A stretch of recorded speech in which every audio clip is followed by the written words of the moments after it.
ಒಂದು ಹೊಸ ಸಾರ್ವಜನಿಕರ ಕುಂದು ಕೊರತೆಗಳ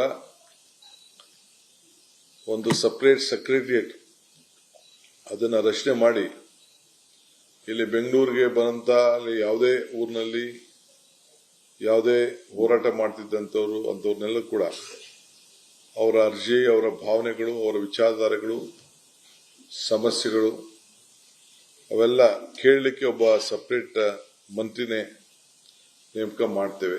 ಸಪರೇಟ್ ಸೆಕ್ರೆಟರಿಯೇಟ್ ನಿರ್ಮಾಣ ಮಾಡ್ತೇವೆ. ಅದು ಕೂಡ ಅವಶ್ಯಕತೆ ಇದೆ ಈ ವಿಚಾರದಲ್ಲಿ ಕೂಡ. ಏಕೆಂದರೆ ಸುಮಾರು ದಿನಕ್ಕೆ 2-3 ತಂಡಗಳು ಬಂದು ಪ್ರತಿಭಟನೆ ಮಾಡ್ತಾ ಇರ್ತಾರೆ. ಅವ್ರನ್ನೋಗಿ ನಿಮ್ಮ ಪ್ರಾಬ್ಲಮ್ ಏನಿದೆ ಅಂತ ಅವ್ರು ಕೇಳಬೇಕಲ್ಲ. ಎಷ್ಟು ಲೀಗಲ್ ಆಗಿದೆಯೋ ಇಲ್ಲಿಗಲ್ ಆಗಿದೆಯೋ ಅವ್ರು ಕೇಳೋದ್ರಲ್ಲಿ ಒಂದು ವಾಸ್ತವಾಂಶ ಸರಿ ಇದೆಯೋ ಇಲ್ಲೋ ಅನ್ನೋದು ಕೂಡ ತಿಳ್ಕೊಂಡು ಅವ್ರಿಗೆ ಸ್ಪಂದಿಸಲಿಕ್ಕೆ ಅವ್ರದ್ದೆಲ್ಲ ಪಟ್ಟಿ ಮಾಡಿಕೊಂಡು ಅವ್ರದ್ದು ಯಾರಾದ್ರೂ ಒಂದು 3-4 ಜನ ವಾರಕ್ಕೆ 2 ದಿನ 3 ದಿನ ಸಪರೇಟ್ ಆಗಿ ಭೇಟಿ ಮಾಡಿ ಅವರ ಸಮಸ್ಯೆಗಳನ್ನ ಕೇಳಬೇಕು ಅಂತೇಳಿ ಅದಕ್ಕೊಂದು ಸಪರೇಟ್ ಸೆಕ್ರೆಟರಿಯೇಟ್ ಮಾಡಬೇಕು ಅಂತೇಳಿ ತೀರ್ಮಾನವನ್ನ ಮಾಡಿದ್ದೇವೆ.